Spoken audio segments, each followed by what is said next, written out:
inflation, we are talking of when the prices of commodities have increased persistently.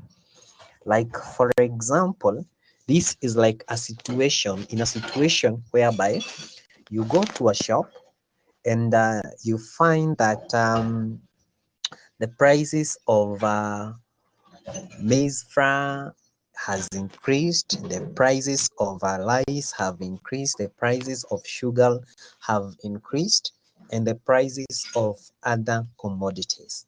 So when that one happen, we say that we have inflation. And you've ever heard of people talking of the rate of inflation?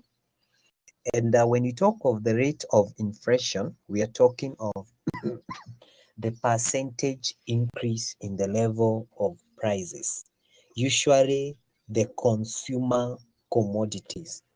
These are commodities that are consumed by the common man. These are commodities that are consumed or are used for the final use. When we talk of consumer commodities, these are commodities that are to be used the way they are. You know, there are some commodities which cannot be used the way they are. They are used as raw materials of other production. Like, for example, when we talk of things like what when you talk of things like maize, when it is used in making flour, that maize is not a consumer commodity. When it is used for making flour, it is a raw material for making flour. But when it is used for making githeri, that one is a consumer commodity. So that's when you remember in our uh, national income, we say that there is usually a problem of distinguishing a final good and a finished commodity. So that's when we talk of such. So that is it when it comes to the definition of inflation. And note, we say that this is the persistence increase in the level of prices throughout maybe an economy or throughout a region.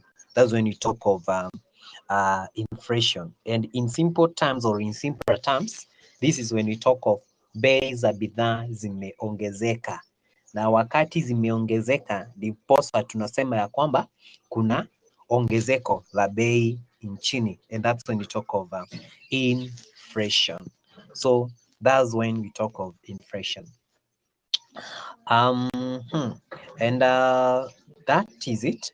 And the opposite of inflation, because sometimes you can also find that prices have decreased. There is the opposite of inflation. When talk of deflation, not that, deflation, it is now the persistent decline in the level of prices in a country or in an economy or in a region. Sometimes, which is rare, you usually find that the prices like of basic commodities have decreased. When you find that, we say that there is a deflation. Prices have decreased, meaning that there is deflation. The prices have gone down. That's when you talk of deflation. That's when you talk of deflation.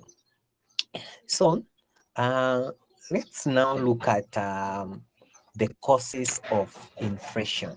The causes of inflation.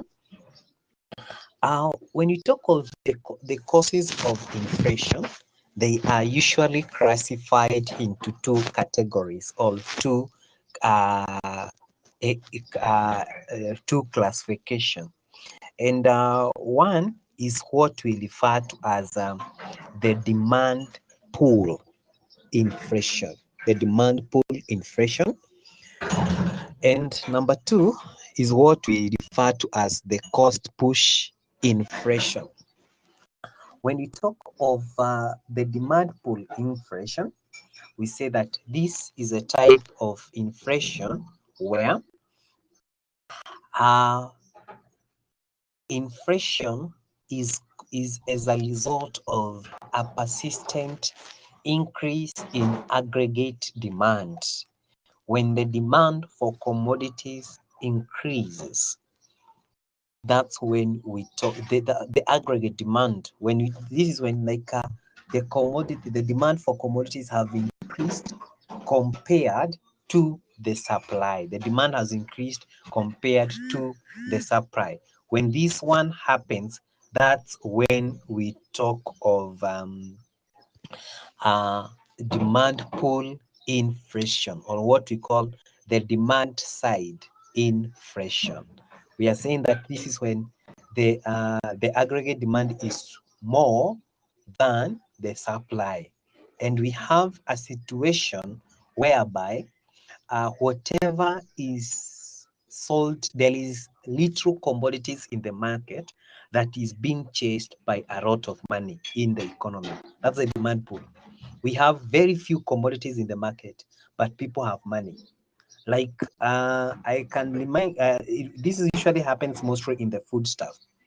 I know in your high school times or primary school times, you used to go for sporting activities or even music festivals, science congresses, and other such cases.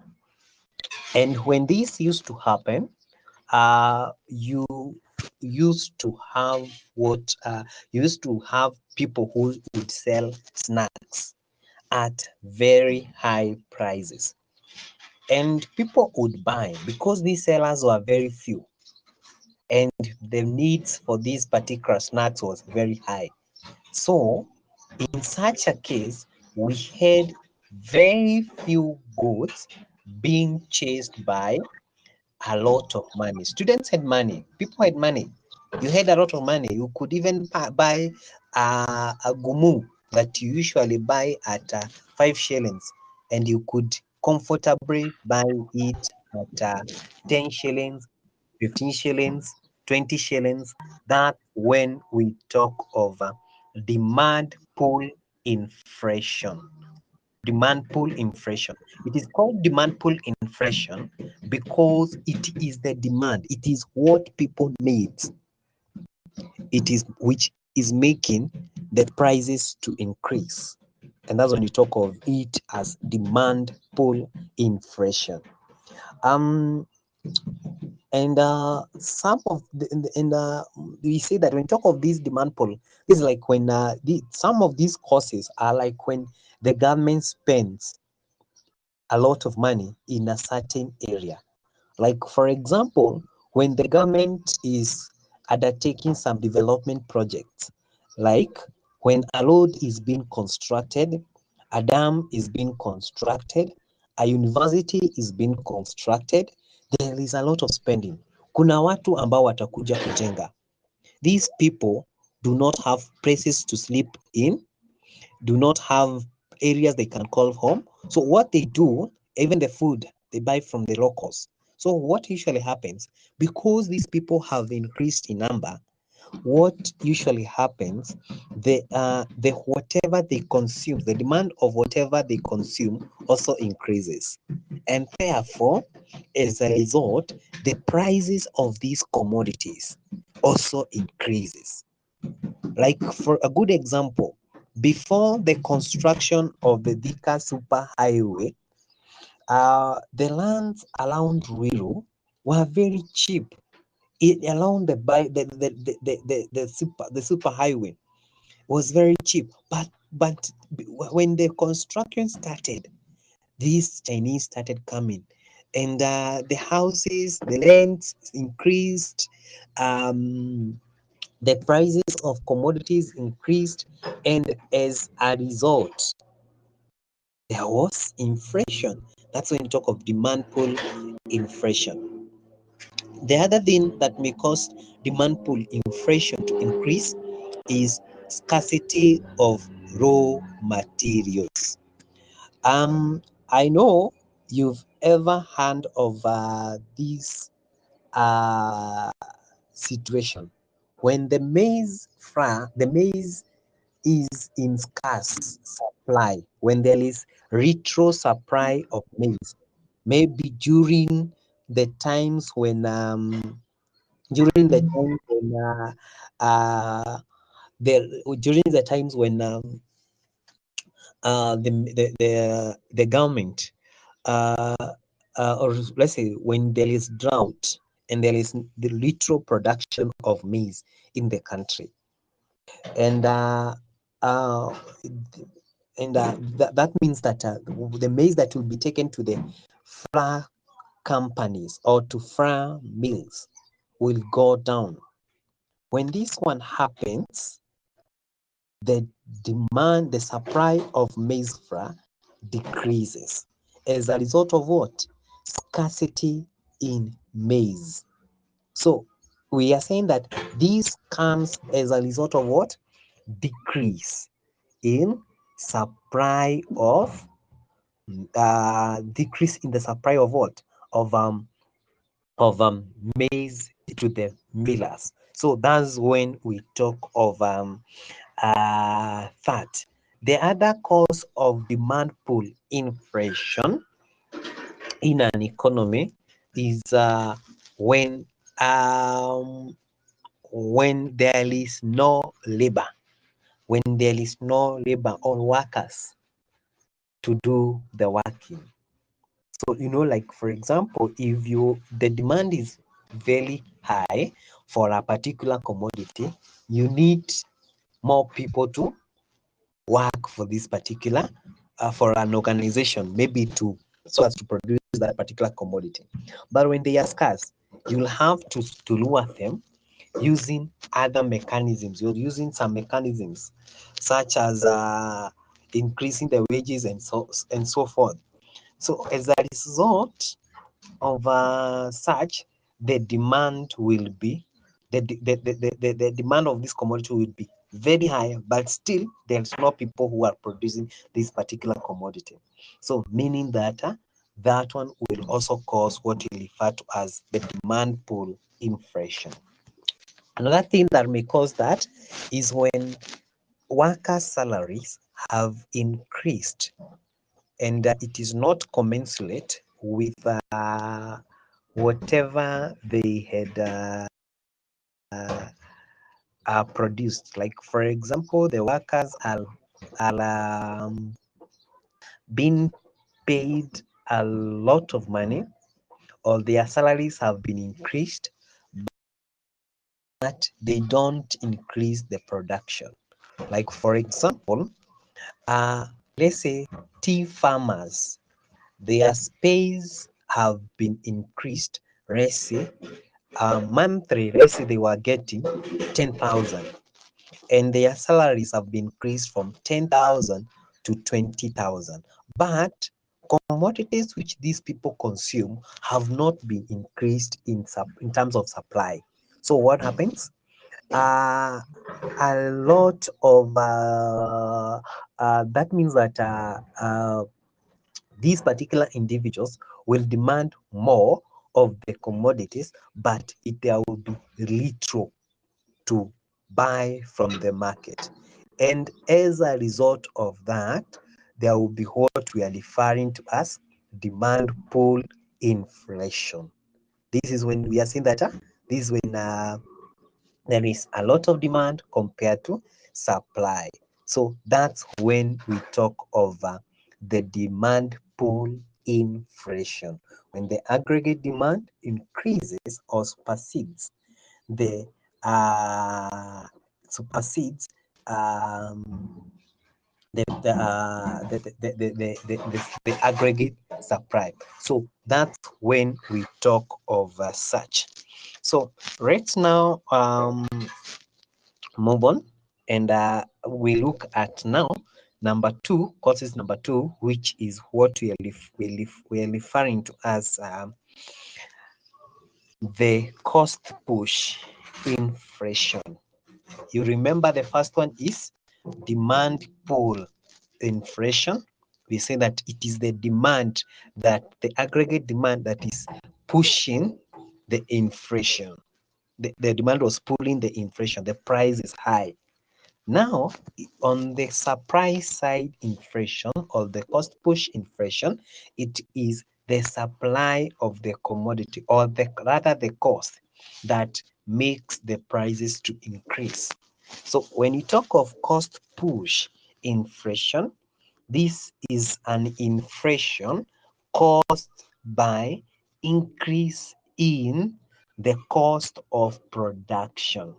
You know, and maybe you've ever even gone to buy something and the seller akakwambia nauza hii bei because hata gharama ya kuitengeneza imepanda. Like for the case of maize, unasikia unajua wanafanyikazi wanaitisha pesa nyingi, unajua kutransport hii kitu ifike hapa kwa soko imekuwa juu sana, so that's why we have the cost push inflation, and this is common with the matatu industry. The matatu operators usually hide in this particular notion, whereby they say we are increasing the prices because of the cost of production.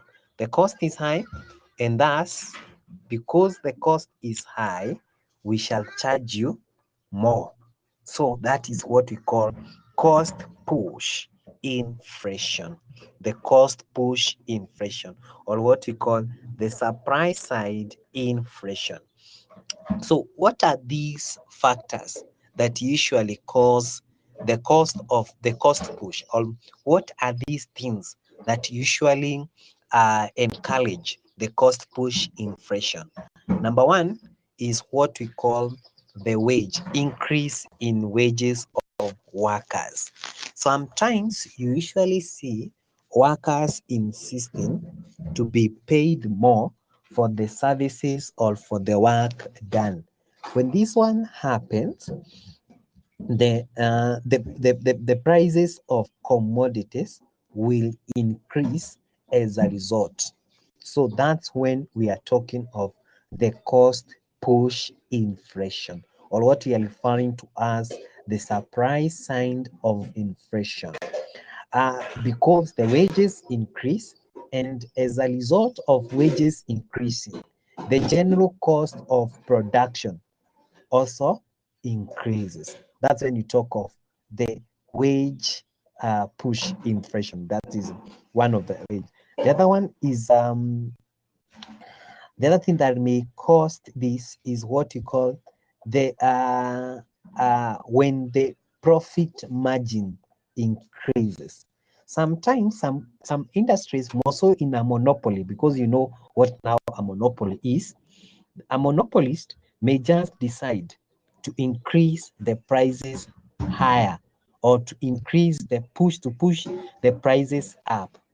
As a result of pushing the prices higher, the cost of the prices of these particular commodities, as a result of pushing the profits higher, the prices of these particular commodities will increase.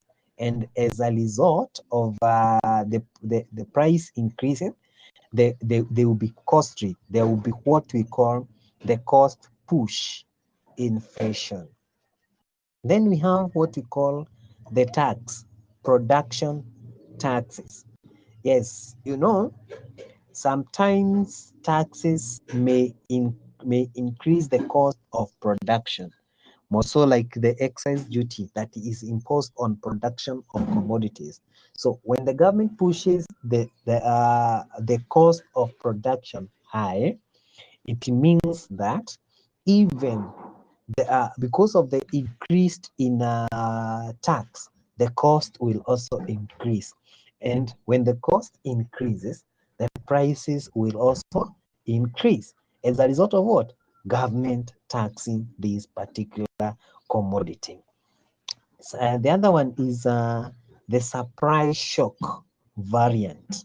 Sometimes the cost of raw materials or inputs usually increases.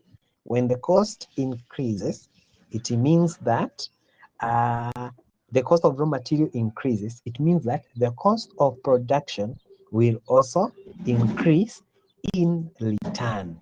And as a result of the cost of raw materials increasing, the cost will also increase, the cost of production will increase. Therefore, as a multiplier effect, the prices will increase. But what has made it to increase? The supply shocks or the prices of raw materials. So, and we see that as a result of the prices of the raw materials increasing, that one makes that one to increase on that particular case. So those are now the two causes of inflation, and we've classified them into two categories. Number one is what we've called the supply side, and number two is what we have referred to as demand side. Then the demand pool, the demand side, we've called them the demand pool inflation. The other one, we've called them the supply side or the cost push inflation. So that's when we talk of the causes of inflation. Let's now see the effects of inflation. The effects of inflation. Does inflation impact the economy at any time? Does it affect the way we do things? I'll say with an imperative, yes. Inflation usually affects how we do things in an economy. And to as a shocker, inflation has both positives and negative effects. Yes, inflation has both the positive and negative effects. So, and we shall start with the negative effects because they are many. And later on, we shall look at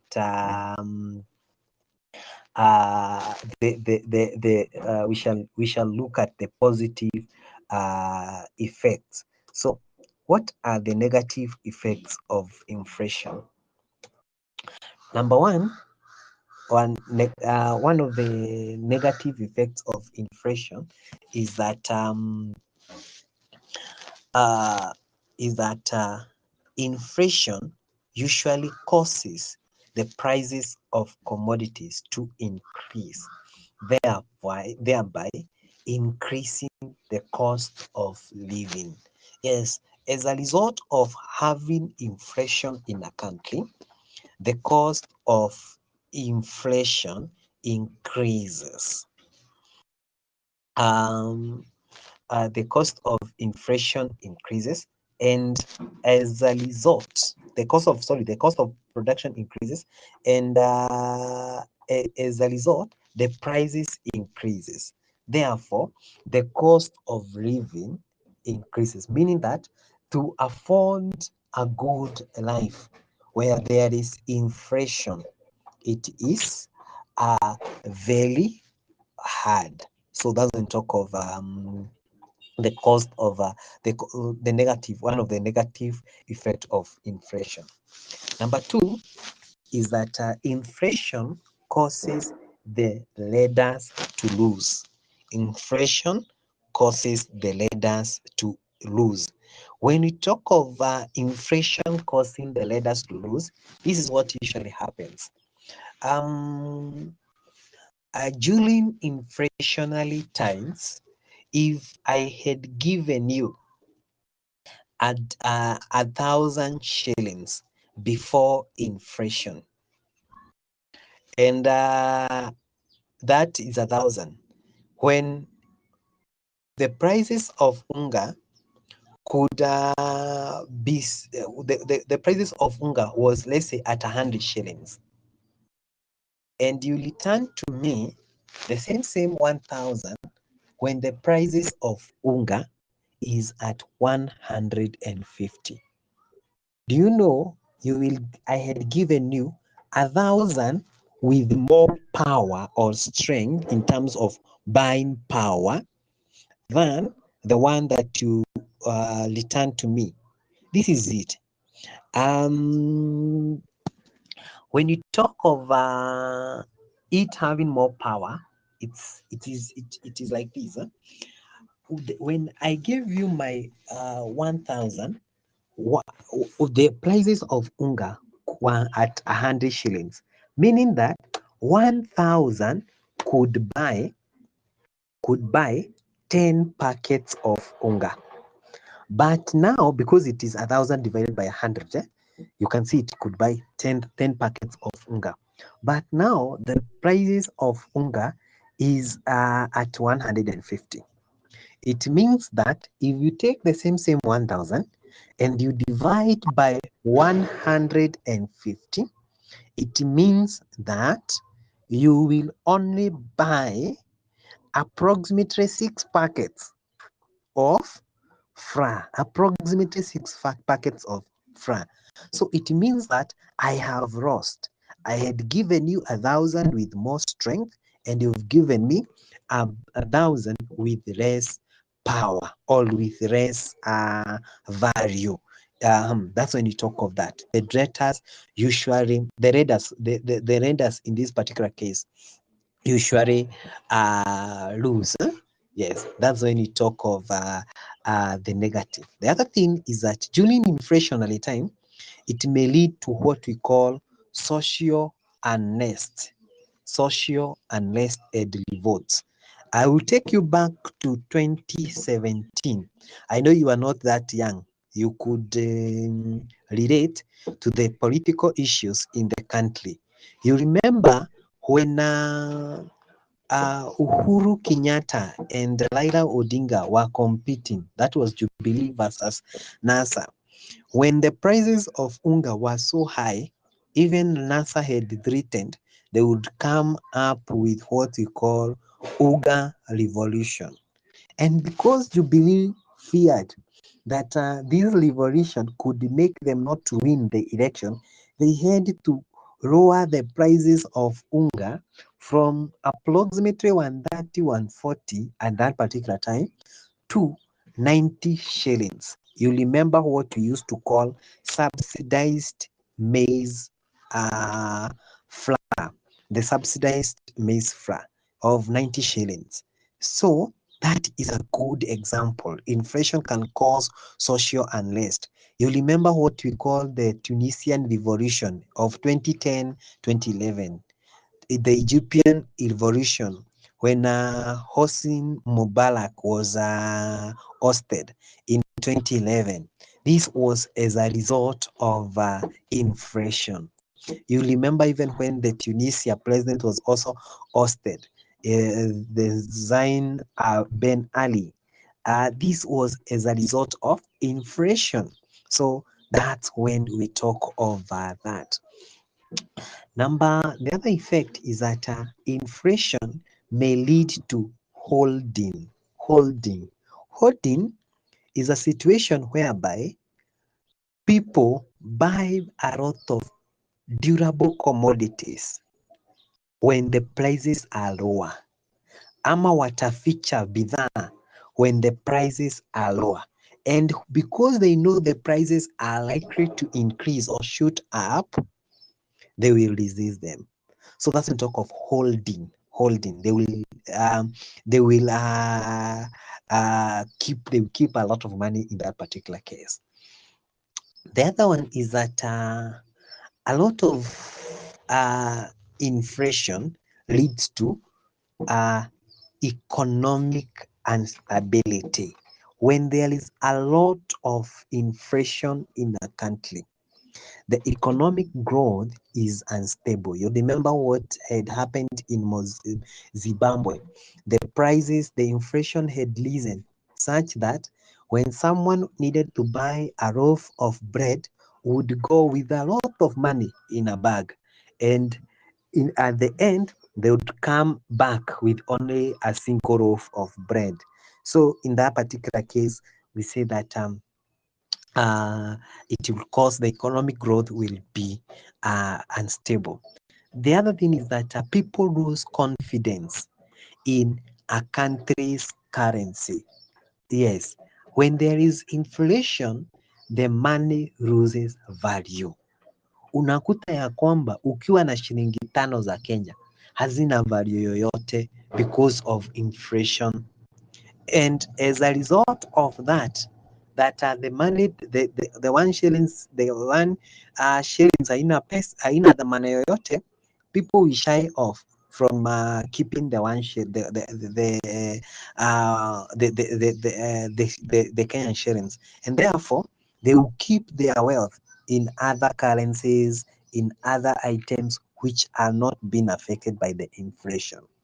So those are some of the negative effects of inflation. Those are some of the negative effects of inflation. Now, let's look at some of the positive effects of inflation. Number one, mild inflation. Mild. You know, there is, unfortunately, I didn't take you through the types of inflation, and that's what I will take you through. Inflation has levels. Ni kama tu ugonjwa. There is levels of inflation. Kuna ile level itakuwa imeongezeka sana. That one we call it hyperinflation. And then there is this other level itaongezeka kwa kiwango kidogo tu sana. So that one we call it mild inflation. So when we talk of mild inflation, we are saying that this is inflation that changes with a very, very small proportion. And this mild inflation has its positive impact. A mild inflation has what we refer to as mild inflation has what we refer to as benefit in terms of employment. When we have mild inflation, people will employ more people than when there is no inflation. So mild inflation is okay because it will lead to increased employment. Number two is that during inflationary times, people may increase the output or the production. You remember we said that one of the effects of inflation is that or one of the causes of inflation is that it's when the demand is too much. When the demand is so much, people will the economy will experience inflation because the demand is high compared to supply. Therefore, people tend to demand more than what is being supplied in the market, and therefore, as a result of demand being more than the supply, people will take it as an advantage, and as a result will produce more or will increase their production in the market.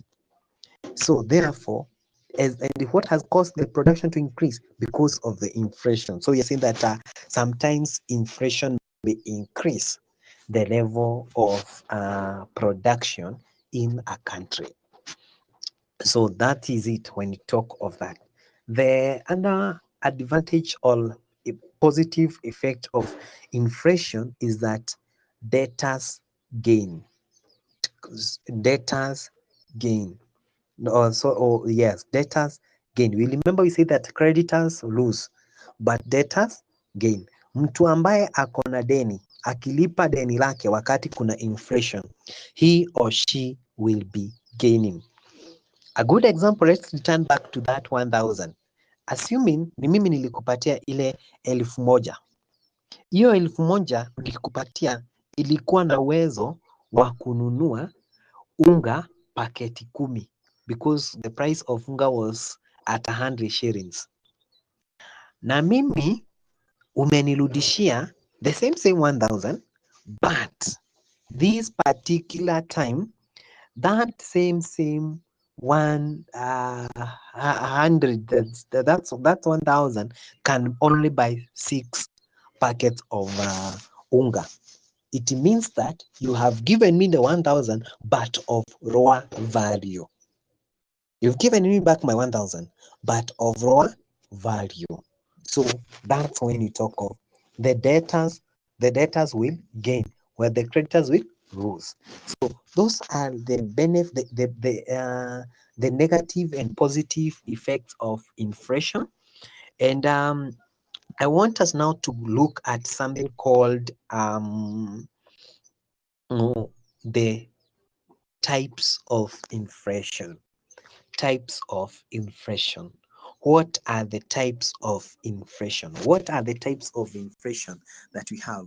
Please give me like 1 minute so that I connect my laptop to power so that we continue with our classes. I'll give me 1 minute.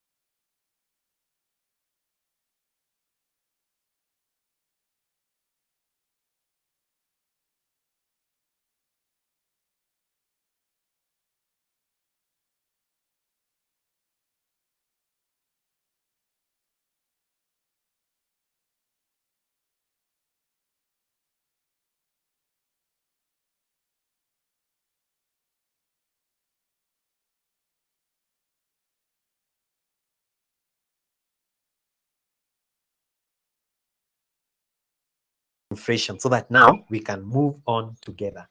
When you talk of types of inflation, we have different types of inflation. And one of the types of inflation is what we refer to as creeping inflation. Creeping inflation, this is when the prices of commodities increase by, let's say, 2 to 3%. Yes, when the prices of commodities increase by a rate of 2 to 3%, we say that is a creeping inflation. Inajiongezea kwa kiwango kidogo sana. That's when we talk of creeping inflation. Then number 2, we have what we call walking inflation. Kutembea, walking inflation. Yes, when talk of walking inflation, it is a type of inflation whereby it is small but destructive. It is small but destructive. Unlike creeping, for creeping tumesema it is not destructive. For walking inflation, this is an inflation which changes or which when prices increases at the rate of 3 to 10%. Yes, when the prices of commodities increase at a rate of 3 to 10%. If 3 to 10% who are in effect, how things are done. That's when talk of walking inflation. It is destructive, meaning that it affects the economy. Unlike creeping inflation, which we say that it's mild inflation, which is not destructive, walking inflation is destructive to the economy. Number 3 type of inflation is what we call galloping inflation. Galloping inflation. This is a complete havoc to the economy. Now, the more we are moving to the higher to these particular types of inflation, the more destructive they are. So when you talk of galloping inflation, this is a rate of inflation of more than 10% or double digit inflation.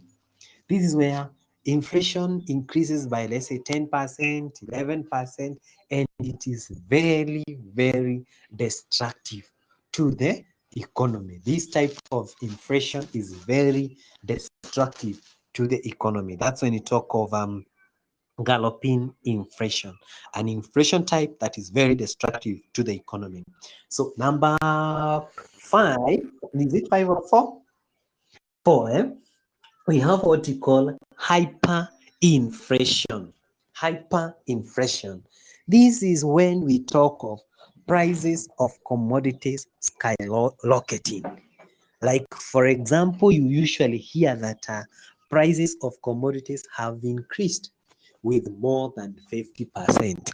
When you find that the prices of commodities have increased with more than 50%, that one we call it hyperinflation. And it is very, very destructive to the economy. That's when we talk of hyperinflation, when the prices of commodities increase with more than 50%. We call that one hyperinflation, and it is very, very destructive to the economy.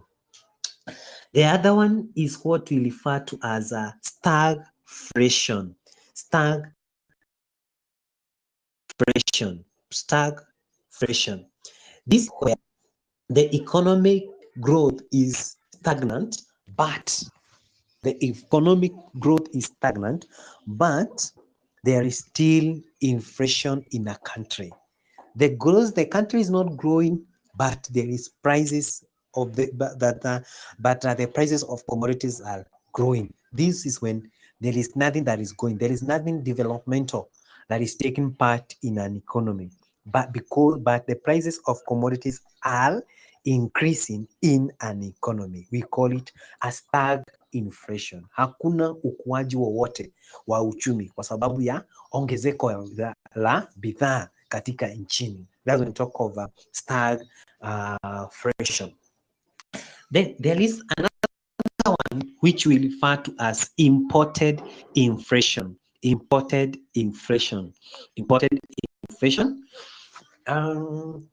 When we talk of imported inflation, this is a type of inflation whereby the prices of commodities are increasing because where these particular commodities were imported from, there was inflation, or it comes from the countries where these commodities were imported from. So when talk of imported inflation, this is where, like for example, if you are buying petroleum from countries like Kuwait, and in those countries there is inflation. That means if the prices of crude oil increase in Kenya as a result of higher prices in Kuwait, we say that one is what we refer to as imported inflation. That one will be referring to it as a imported inflation. Yeah, that's when you talk of imported inflation. So that's when we talk of that. Then we have the last type of inflation. This is when you talk of core inflation. This is when we focus with increasing in prices of every commodity other than food. This is inflation in other commodities other than food. Tunaangalia the changes in prices of commodities other than food stuff. Tunaangalia the prices in increase in the prices of building materials, but we are not looking at the prices in changes in food items. So that's when we talk of core inflation, when the prices of all other commodities are rising other than the food commodities. We call that one as what we refer to as a core inflation. Yes, and because we've shown that inflation has a lot of effect, and most of them are negatives. So how can we control inflation? Because you remember, one of the goal of economics is to control inflation. One of the major goal of economics is controlling inflation. How can we control inflation? Let's look at ways of controlling inflation. And when we talk of ways of controlling inflation, we shall be discussing two of types of ways. Number one is what we shall call the physical policies, through physical policy. And number two, we shall be looking at what we refer to as monetary policy. That is now already known because it has something to do with monetary policy. So we'll be looking at how the monetary policy can be used to control inflation, and how the fiscal policy can be used to control inflation. And let's start with the fiscal policy. Physical, not PH. It is FISCAL.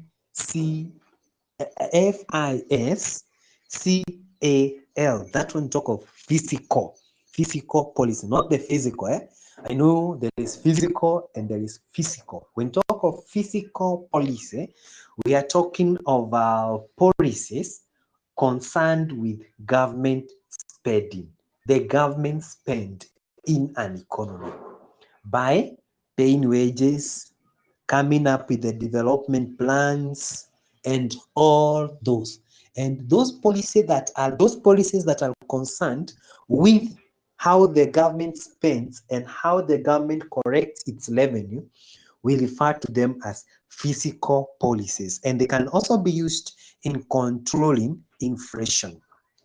One of the ways of fiscal policies that the government can impose to control inflation is, one, reducing government spending. When the government reduces spending, it means that it will combat inflation, because there will be people will not have a lot of money, and therefore the prices of commodities will remain low. You remember we say that when you talk of demand pull inflation, this is when people demand a lot of items, but the supply of these particular commodities is low. So when the government controls, or when the government controls its spending, it will be controlling the inflation. Number two is combating demand pull inflation. You remember we said demand pull causes, or those demand pull causes can also be referred to as demand pull inflation. They are the ones that I'm referring to as demand pull inflation. So the government can combat this demand pull inflation, the causes which increase the demand of a commodity. And you know how? By increasing the production in a country. And when the production is increased, as a result, this one will in return reduce the prices of commodities. Another way that the government can combat inflation through fiscal policy is combating what we call the cost push inflation, or cost push inflation.